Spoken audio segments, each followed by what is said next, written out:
Today we're going to discuss the Taylor GT811e.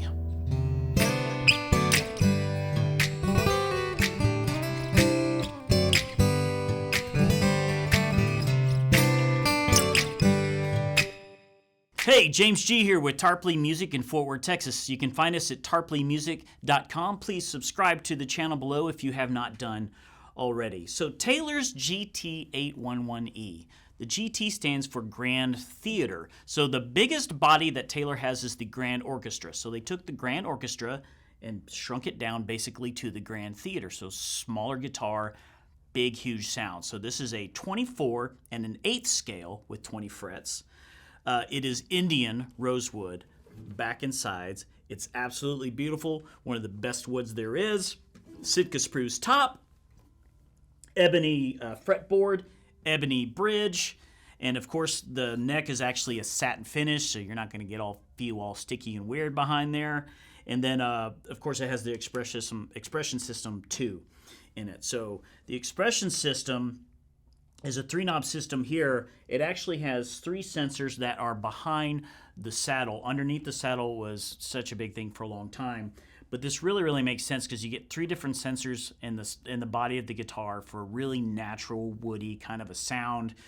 It's just killer. So you've got 3, and they've all got a middle notch, which is also known as the detent, but it has volume, treble, and bass. So whenever you feel that little notch, when you're hitting right there, that is even. The cool thing about the treble and mid on this is it's actually a boost and a cut, so it's not just a roll-off kind of a thing. And then the detent on the volume is halfway up. So you've got your bass and your treble. The beauty of this is you can really control some of the mids with it also. If you take the treble and the bass and you move it up, you're going to get what we get. It's the mid dip, right? It's where you see the nice little happy face on an equalizer from all the bass and the treble is up.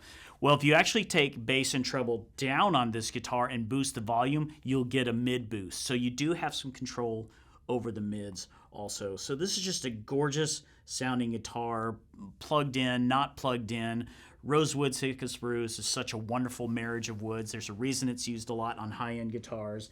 And so we're going to do what we normally do here, and we're going to mic it a few different ways. We're going to hear it direct, and we're going to hear it in the mix, and we're going to hear the versatility of this beautiful instrument. So how we have the guitar going in is it's just going right into a direct box, right into the interface in a Studio One. So this would be a situation of, hey, I want to record a song right quick, or I got a song idea, boom, plug in right into your interface. So this is kind of sound you get.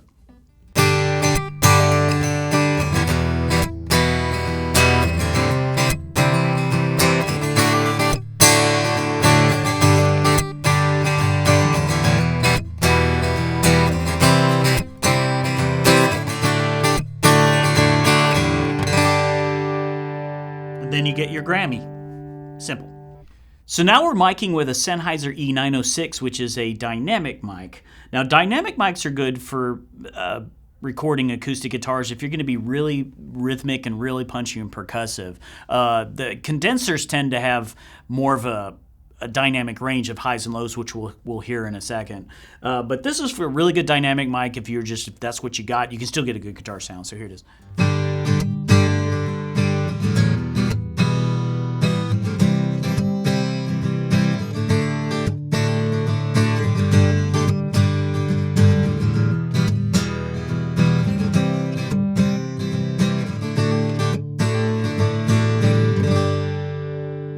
So now we're going to keep that 906 going, and we're going to get back the direct signal. So you're going to hear a combination of both. And this can be a really good way to do it, especially on a small budget at home.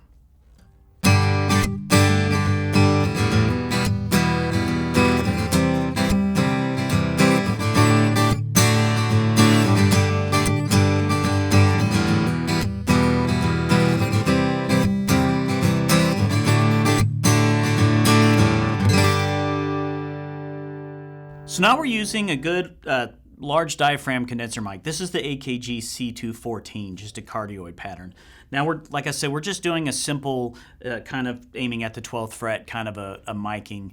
Because most people at home are probably recording with one decent condenser mic, so there's so many miking patterns, A and B, and using combinations of stuff, but this will give you a lot more dynamic range than condenser like this, so you can hear the full, hear the fullness of that guitar.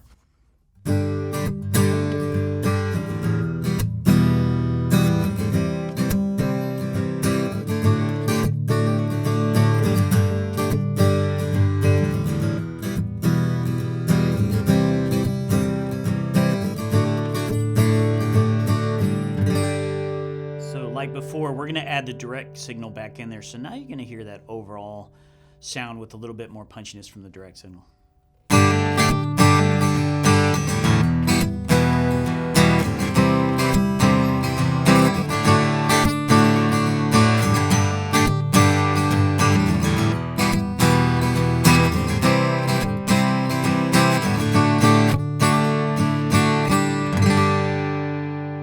So now we're going to hear this guitar in the mix with some backing tracks I did earlier. First part, we'll hear a little bit of rhythm playing, then we'll hear a little lead line going on there so you can really hear it in the mix. Hit it, boys!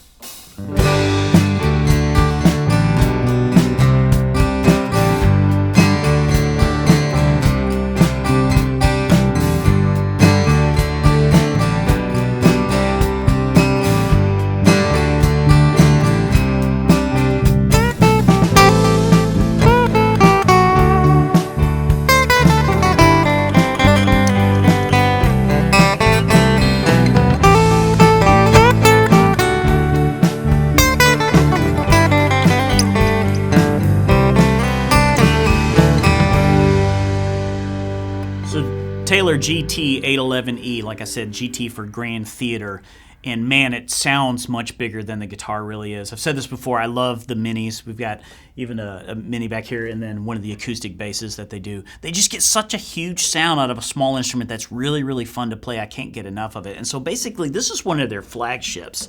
You know, let's take that concept of a full big orchestra. We're going to take it down a little bit. We're going to use complete Indian rosewood two-piece back, Sitka spruce, ebony fretboard at bridge. I mean, it's just top quality of everything, and it is just a great, huge sounding instrument. Plugged in, just playing, sitting on your couch, mic'd in so many different ways. If you sat in a campfire circle and you had this, you probably would be way louder than everyone else because there's so much fullness to it. So check out all these minis. There's, like I said, there's a lot of great different kind of styles of the minis. There's pretty good variety of price points, things like that, even basses for you 4-string guys. So definitely come down to Tarpley. We've got several. We got a lot of minis to play, pick up on the wall. I just have a blast playing them. They're so comfy. They're so small. They're so comfortable to sit back with, and just give them a shot. So if you enjoyed this video, please hit like and subscribe to the channel if you have not already. And if you'd like to know as more of these videos drop, just turn on notifications, and we will see you on the next one.